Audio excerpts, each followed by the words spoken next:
Hi, good morning. അപ്പോൾ നമുക്കിന്ന് ഒരു ചപ്പാത്തിയുടെ കറി അല്ലെങ്കിൽ ചോറിന്റെ കൂടെ കഴിക്കാൻ പറ്റിയ കറി. കൂടുതലും ചപ്പാത്തിയുടെ കൂടെ കഴിക്കാനാണ് ഈ ഒരു കറി ടേസ്റ്റ്. അപ്പത്തിന്റെ കൂടെയും ഇടിയപ്പത്തിന്റെ കൂടെയും ഒക്കെ കഴിക്കാം കേട്ടോ, പൊറോട്ടയുടെ കൂടെ കഴിക്കാം.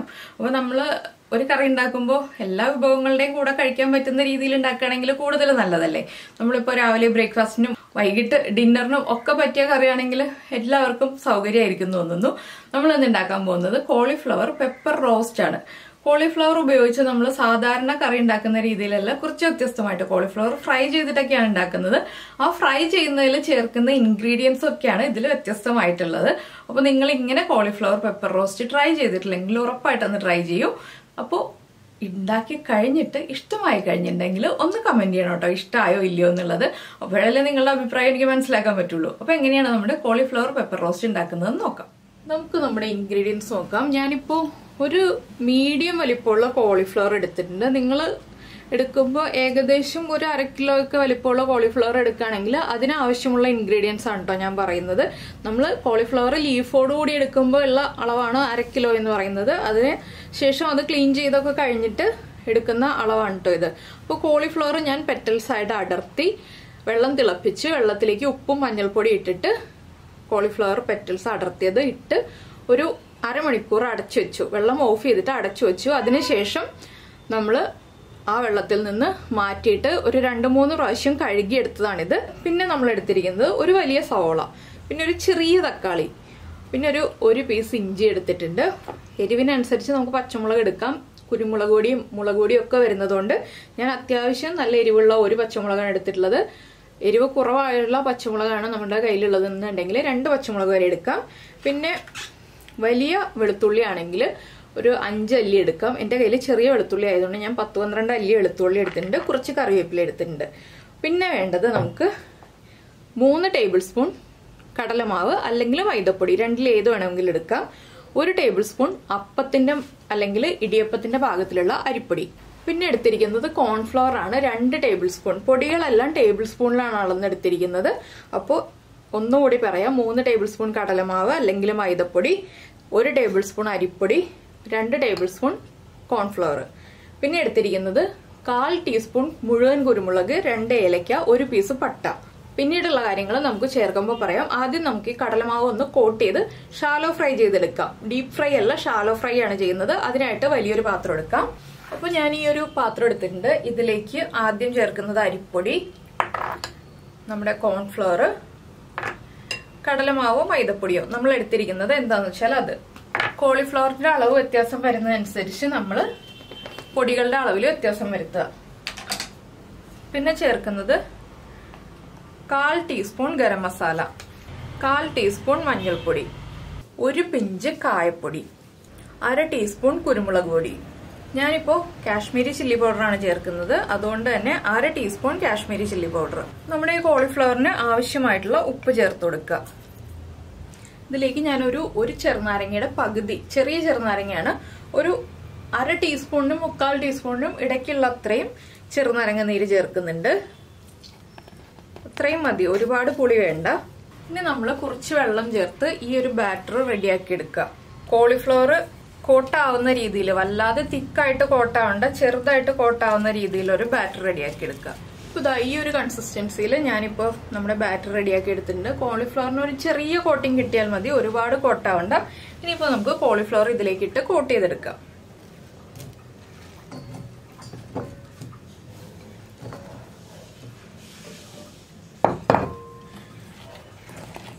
നിങ്ങൾക്ക് അധികം കോട്ടിങ് വേണമെങ്കിൽ കോട്ട് ചെയ്തെടുക്കാം കേട്ടോ. ഞാൻ ചെറുതായിട്ടൊന്ന് കോട്ട് ചെയ്തെടുക്കുന്നേ ഉള്ളൂ. അധികം കോട്ട് ചെയ്തെടുത്തിട്ടുണ്ടെങ്കിൽ നമ്മുടെ ചില്ലി ഗോപിയൊക്കെ പോലെ ആവില്ല, അതുകൊണ്ടാണ് ചെറുതായിട്ട് കോട്ട് ചെയ്തെടുക്കുന്നത്. ഇപ്പൊ കോളിഫ്ലവറിന്റെ എല്ലാ ഭാഗത്തേക്കും ആ മാവൊന്ന് എത്തണം, അത്രേ ഉള്ളൂ. അപ്പൊ ഇത് നമുക്ക് കോട്ട് ചെയ്ത് മാറ്റി വെക്കാം. ഇനി നമ്മുടെ സവോളയും ഒന്ന് കട്ട് ചെയ്തെടുക്കണം. അതുപോലെ തന്നെ നമ്മുടെ ഇഞ്ചിയും വെളുത്തുള്ളിയും പിന്നെ കുരുമുളക് ഉണ്ടല്ലോ, കുരുമുളക്, ഏലക്ക, അതുപോലെ തന്നെ പട്ട എല്ലാം ഒന്ന് ചതച്ചെടുക്കണം. അത്രയും ചെയ്തിട്ട് നമുക്ക് ബാക്കിയുള്ള കാര്യങ്ങൾ ചെയ്യാം. അപ്പൊ നമ്മൾ നമ്മുടെ സവോള നീളത്തിൽ സ്ലൈസ് ചെയ്തെടുത്തിട്ടുണ്ട്, പച്ചമുളക് ഒന്ന് സ്പ്ലിറ്റ് ചെയ്തെടുത്തിട്ടുണ്ട്, തക്കാളി ഇതാ ഈ ഒരു വലുപ്പത്തിലുള്ള പീസുകളായിട്ട് കട്ട് ചെയ്തെടുത്തിട്ടുണ്ട്, ഇഞ്ചി, വെളുത്തുള്ളി, പട്ട, ഏലക്ക, കുരുമുളക് ഇത്രയും ചേർത്ത് തരിതരിപ്പായിട്ട് ചതച്ചെടുത്തിട്ടുണ്ട്. മിക്സിയിലല്ല, ഞാൻ കല്ലിലാണ് ചതച്ചെടുത്തത്. മിക്സിയിൽ വേണമെങ്കിൽ ഒന്ന് കറക്കിയെടുക്കാം, കുഴപ്പമില്ല, ഒരുപാട് അരഞ്ഞു പോരുത്. ഇനി നമുക്ക് നമ്മുടെ കോളിഫ്ലവർ ആദ്യം ഫ്രൈ ചെയ്തെടുക്കാം. അപ്പൊ ഞാനൊരു പാൻ വെച്ചിട്ടുണ്ട് കോളിഫ്ലവർ ഫ്രൈ ചെയ്യാൻ. നിങ്ങൾക്ക് ഷാലോ ഫ്രൈ അല്ല ഡീപ് ഫ്രൈ ചെയ്യണമെങ്കിൽ ഡീപ് ഫ്രൈ ചെയ്യാം കേട്ടോ. ഞാനിപ്പോ ഷാലോ ഫ്രൈ ചെയ്യുന്നു എന്നേ ഉള്ളൂ. ഒറ്റ ബാച്ചായിട്ടല്ല, ഞാൻ പല ബാച്ചായിട്ടാണ് ഫ്രൈ ചെയ്യാൻ പോകുന്നത്. അപ്പോൾ ഇത് വെജിറ്റബിൾ ഓയിലിലോ വെളിച്ചെണ്ണയിലോ ഫ്രൈ ചെയ്യാം. ഞാനിപ്പോൾ വെളിച്ചെണ്ണയാണ് എടുത്തിട്ടുള്ളത്. നമ്മൾ സാധാരണ ഫ്രൈ ചെയ്യുന്ന പോലെ ഓവറായിട്ടങ്ങ് ഫ്രൈ ആയി പോകണ്ട, ഒന്ന് ഹാഫ് കുക്കായി വരുന്ന രീതിയിൽ ഫ്രൈ ചെയ്തെടുക്കാം. അപ്പോൾ ഞാനിതെല്ലാം ഇട്ടിട്ട് ബാക്കി കാര്യങ്ങൾ പറയാം. അപ്പോൾ ഞാൻ എന്താ ഇത്രയും കോളിഫ്ലവർ ആണ് ഫസ്റ്റ് ബാച്ച് ഇട്ടിരിക്കുന്നത്. ഇത് ഒരു സൈഡ് ഒന്ന് കുക്കായി വരുമ്പോൾ നമ്മൾ അടുത്ത സൈഡിലേക്ക് തിരിച്ചിടുക. അതിനുശേഷം രണ്ട് സൈഡ് ഒന്ന് കളർ മാറി ഒന്ന് കുക്കായി വരുമ്പോൾ നമുക്ക് എണ്ണയിൽ നിന്ന് മാറ്റാം. നമ്മുടെ കോളിഫ്ലവർ ഒരു സൈഡ് കുക്കായിട്ടുണ്ട്. നമുക്ക് അടുത്ത സൈഡിലേക്ക് ഒന്ന് തിരിച്ചിട്ട് കൊടുക്കാം.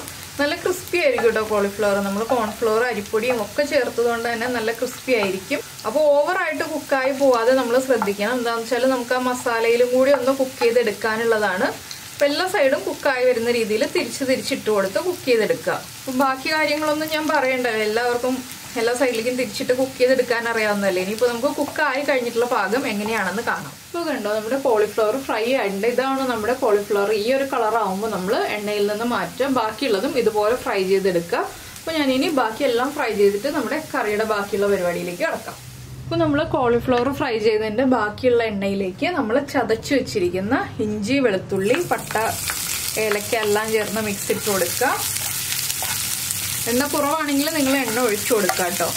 ഇത് ഒന്ന് ചൂടായി തുടങ്ങുമ്പോൾ തന്നെ നമ്മൾ ഫ്രൈസ് ചെയ്ത് വെച്ചിരിക്കുന്ന സവോള ചേർക്കുക. സവോളയുടെ കൂടെ തന്നെ പച്ചമുളകും കൂടി ചേർത്ത് കൊടുക്കാം. ഇനി സവോള ഒന്ന് നന്നായിട്ട് വഴറ്റിയെടുക്കുക. ഒരുപാട് ബ്രൗൺ ആയി പോകണ്ട, ഒന്ന് കളർ മാറി തുടങ്ങുമ്പോൾ നമുക്ക് ബാക്കിയുള്ള കാര്യങ്ങൾ ആഡ് ചെയ്യാം. ഇപ്പോൾ ഞാൻ ഇതിലേക്ക് ഒരു തണ്ട് കറിവേപ്പിലയും കൂടി ചേർക്കുന്നുണ്ട്. ഇനിയിപ്പോൾ നമ്മുടെ സവോള ഒന്ന് വഴന്ന് വരട്ടെ. അപ്പോൾ നമ്മുടെ സവോളയുടെ കളറൊക്കെ മാറിയിട്ടുണ്ട്. നമുക്ക് ഫ്ലെയിം കുറച്ചിട്ട് ഇനി ഇതിലേക്ക് പൊടികൾ ചേർത്ത് കൊടുക്കാം. ഒരു 1/4 ടീസ്പൂൺ മഞ്ഞൾപ്പൊടി, 1.5 ടീസ്പൂൺ മല്ലിപ്പൊടി, ടീസ്പൂൺ ആണ് കേട്ടോ, ടേബിൾ സ്പൂൺ അല്ല. 3/4 ടീസ്പൂൺ പെരിഞ്ജീരകം പൊടിച്ചത്. ഇനി പൊടികളൊന്ന് കുക്കായി വരുന്നത് വരെ ഇളക്കി കൊടുക്കുക. നമ്മൾ ബാക്കി മസാലകളെല്ലാം കോളിഫ്ലവറിൽ ചേർത്തിരിക്കുന്നതുകൊണ്ടാണ് ഇത്രയും പൊടികൾ മാത്രം ഇപ്പോൾ ചേർക്കുന്നത്. ഇതൊരു 1 മിനിറ്റ് ഒന്ന് ഇളക്കി കൊടുക്കുക. ഇനി നമ്മൾ ഇതിലേക്ക് ചൂടുവെള്ളം ചേർക്കണം. പച്ചവെള്ളം ചേർക്കരുത്. ഒരു 1/2 കപ്പ് വരെ മാക്സിമം ചൂടുവെള്ളം ചേർത്ത് കൊടുക്കുക. നിങ്ങൾക്ക് ഗ്രേവി വേണ്ട, ഡ്രൈ ആയിട്ട് മതി ഈ ഒരു പെപ്പർ മസാല എന്നുണ്ടെങ്കിൽ വെള്ളം ചേർക്കേണ്ട ആവശ്യമില്ല. എല്ലാം ചേർത്ത് മിക്സ് ചെയ്ത് അടച്ചു വെച്ചാൽ മതി. കുറച്ച് ഗ്രേവി ആയിട്ട് വേണം എന്നുണ്ടെങ്കിൽ ചൂടുവെള്ളം ചേർത്ത് കൊടുക്കാം. അപ്പോൾ നമ്മുടെ പൊടികളെല്ലാം കുക്കായി തുടങ്ങുന്നുണ്ട്. ഈ സമയത്ത് നമുക്കിതിലേക്ക് കട്ട് ചെയ്ത് വെച്ചിരിക്കുന്ന തക്കാളി ചേർത്ത് കൊടുക്കാം. തക്കാളി ചേർത്തിട്ട് നന്നായിട്ട് തക്കാളി ഉടഞ്ഞു വരണം. അതുവരെ നമ്മൾ കുക്ക് ചെയ്തെടുക്കണം. ഒരു 3 മിനിറ്റ് എങ്കിലും അടച്ചു വെച്ച് കുക്ക് ചെയ്യുക. അതിനുശേഷമാണ് ബാക്കിയുള്ള കാര്യങ്ങളൊക്കെ ചേർക്കേണ്ടത്. അപ്പോൾ തക്കാളി ചേർത്ത് നന്നായിട്ടൊന്ന് ഇളക്കുക. ഇപ്പോൾ ഉപ്പ് ചേർക്കണമെങ്കിൽ ചേർത്ത് കൊടുക്കുക. ഞാൻ കോളിഫ്ലവറിന്റെ ഉപ്പ് ചെക്ക് ചെയ്തപ്പോൾ കോളിഫ്ലവറിന് ആവശ്യമുള്ളതിനേക്കാൾ കുറച്ചുകൂടി ഉപ്പുണ്ട്. ഞാൻ ഉപ്പ് ചേർത്തത് കുറച്ചുകൂടി പോയി. അതുകൊണ്ട് ഞാൻ ഈ മസാലയിലേക്ക് ഉപ്പ് ചേർക്കുന്നില്ല. നിങ്ങളുടെ കോളിഫ്ലവർ ഒന്ന് ടേസ്റ്റ് ചെയ്ത് നോക്കുക. ഉപ്പ് കുറവാണെങ്കിൽ ഈ ഒരു മസാലയ്ക്ക് ആവശ്യമായ ഉപ്പ് ചേർത്ത് കൊടുക്കുക കേട്ടോ. ഞാനപ്പോൾ ഈ മസാലയ്ക്ക് ആവശ്യമായ ഉപ്പ് ചേർക്കാത്തത് അതുകൊണ്ടാണ്. ഉപ്പ് ചേർക്കണമെങ്കിൽ ചേർത്ത് കൊടുക്കാം. ഇനിയിപ്പോൾ നമുക്കിതൊന്ന് അടച്ചു വെച്ച് കുക്ക് ചെയ്യാം. ഒരു 3 മിനിറ്റ് അടച്ചു വെക്കുക.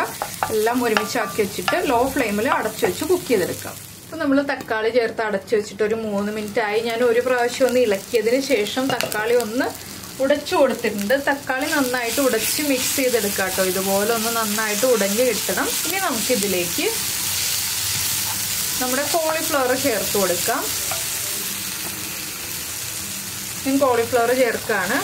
ഈ കോളിഫ്ലവർ ചേർത്തിട്ട് നമ്മൾ നന്നായിട്ടൊന്ന് ഇളക്കി മിക്സ് ചെയ്യുക. ലോ ഫ്ലെയിമിൽ വെച്ചിട്ടാണ് കേട്ടോ ഞാനിപ്പോൾ കോളിഫ്ലവർ ചേർത്തിട്ട് ഇളക്കി മിക്സ് ചെയ്യുന്നത്. അപ്പോൾ നിങ്ങൾക്ക് ഡ്രൈ ആയിട്ട് മതി എന്നുണ്ടെങ്കിൽ ഈ ഒരു സ്റ്റേജ് ആകുമ്പോൾ കുറച്ച് കറിവേപ്പിലയും കൂടി ചേർത്ത് ഇളക്കി മിക്സ് ചെയ്തതിന് ശേഷം ഫ്ലെയിം ഓഫ് ചെയ്യാം. ഇത്രയേ ഉള്ളൂ നമ്മുടെ ഡ്രൈ ആയിട്ടുള്ള കോളിഫ്ലവർ പെപ്പർ മസാലയുടെ പരിപാടി. ഇത് കുറച്ച് ഗ്രേവി ആയിട്ടാണ് ഞാൻ ചെയ്യുന്നതെന്ന് പറഞ്ഞല്ലോ. ഒരു 1/2 കപ്പ് ചൂടുവെള്ളം റെഡിയാക്കി വെച്ചിട്ടുണ്ട്. 1/2 കപ്പ് ചൂടുവെള്ളം ചേർക്കുക. ലോ ഫ്ലെയിമിൽ തന്നെ വെച്ചിട്ട് ഒന്ന് ഇളക്കി മിക്സ് ചെയ്യുക. അതിനുശേഷം അടച്ചു വെച്ചിട്ട് നമുക്കൊന്ന് കുക്ക് ചെയ്തെടുക്കാം. അപ്പോൾ എന്താണെന്ന് വെച്ചാൽ നമ്മുടെ കോളിഫ്ലവറിലേക്ക് ഈ ഒരു മസാലകളെല്ലാം നന്നായിട്ട് പിടിച്ചു വരും. കുറച്ചൊന്ന് ഒരു കുഴമ്പ് രൂപത്തിലുള്ള ആ ഒരു ഗ്രേവി ആയി കിട്ടും. കൂടുതൽ ഇത് ലൂസായിട്ടുള്ള ഗ്രേവി ആയിട്ടുണ്ടെങ്കിൽ നമ്മുടെ കറിക്ക് അത്ര ടേസ്റ്റ് ഉണ്ടാവില്ല. ഇങ്ങനെ ഒന്ന് പിടിച്ചിരിക്കുന്ന രീതിയിൽ കോളിഫ്ലവറിലേക്ക് എല്ലാ മസാലയും പിടിച്ചു വരുന്ന രീതിയിൽ, ഒന്ന് പൊതിഞ്ഞിരിക്കുന്ന രീതിയിൽ വരുമ്പോഴാണ് നമ്മുടെ കറിക്ക് ടേസ്റ്റ് ഉണ്ടാവുക. ഇനി നമുക്കൊന്ന് ഒരു 2 മിനിറ്റ് ഏറ്റവും ലോ ഫ്ലെയിമിൽ വെച്ചിട്ട്, ചെറിയ ബർണറിൽ ഏറ്റവും ലോ ഫ്ലെയിമിൽ വെച്ചിട്ട് അടച്ചു വെക്കാം. അപ്പോൾ കോളിഫ്ലവറിലുള്ള ഉപ്പൊക്കെ നമ്മുടെ സവോളയുടെ ആ ഒരു മസാലയിലേക്കൊക്കെ പിടിച്ചു വന്നോളും. ഇനി ഞാനിതൊന്ന് 2 മിനിറ്റ് അടച്ചു വെക്കട്ടെ. നമ്മുടെ കോളിഫ്ലവറും വെള്ളവും എല്ലാം ചേർത്ത് അടച്ചു വെച്ചിട്ട് 2 മിനിറ്റ് ആയി. നമുക്കൊന്ന് തുറക്കാം. കോളിഫ്ലവർ ഒക്കെ നന്നായിട്ട് സോഫ്റ്റ് ആയി റെഡിയായി, മസാലയൊക്കെ മിക്സ് ആയി വന്നിട്ടുണ്ട്. ഇനി നിങ്ങൾക്ക് മല്ലിയിലയുടെ ഫ്ലേവർ ഇഷ്ടമാണെങ്കിൽ 6-7 തണ്ട് മല്ലിയില ചെറുതായിട്ട് ചോപ്പ് ചെയ്ത് ഇതിലേക്ക് ഇട്ട് കൊടുക്കാം. ഇല്ലാന്നുണ്ടെങ്കിൽ നമുക്ക് കുറച്ച് കറിവേപ്പില ഇട്ട് കൊടുക്കാം. ഒരുപാട് ഇളക്കിയിട്ടുണ്ടെങ്കിൽ ആ കോളിഫ്ലവറിന്റെ കോട്ടിങ് പോകും കേട്ടോ. അപ്പൊ നമ്മൾ ഒരുപാട് ഇളക്കാതിരിക്കുക. ഇതുപോലെ തന്നെ ഇങ്ങനെ ഇരിക്കട്ടെ. ഇപ്പൊ കോളിഫ്ലവറിന് ചെറിയൊരു കോട്ടിങ് ഉണ്ട്. ഇത്രയേ ഉള്ളൂ നമ്മുടെ കോളിഫ്ലവർ പെപ്പർ റോസ്റ്റിന്റെ പരിപാടി. അപ്പൊ ഞാൻ ഫ്ലെയിം ഓഫ് ചെയ്യാണ്. ഇനി ഞാനിപ്പോ കറിവേപ്പിലയാണ് ചേർക്കാൻ പോകുന്നത്. അപ്പോൾ മല്ലിയിലയോ കറിവേപ്പിലയോ എന്താന്ന് വെച്ചാൽ നമ്മളിങ്ങനെ മുകളിലൊന്ന് വിതറി കൊടുക്കുക. ഇളം ചൂടോടുകൂടി സെർവ് ചെയ്യുക. ചപ്പാത്തിയുടെ കൂടെ ആണെങ്കിലും പൊറോട്ടയുടെ കൂടെ ആണെങ്കിലും ചോറിന്റെ കൂടെ ആണെങ്കിലും ഒക്കെ കഴിക്കാൻ പറ്റിയ റെസിപ്പിയാണ്. അപ്പോൾ എല്ലാവർക്കും ഇഷ്ടമായിട്ടുണ്ടെങ്കിൽ ഒന്ന് ലൈക്ക് ചെയ്യാനും അതുപോലെ തന്നെ കമന്റ് ചെയ്യാനും മറന്നു പോകരുത്. അപ്പോൾ നമുക്ക് നമ്മുടെ അടുത്ത റെസിപ്പിയുമായിട്ട് അടുത്ത ദിവസം വീണ്ടും കാണാം.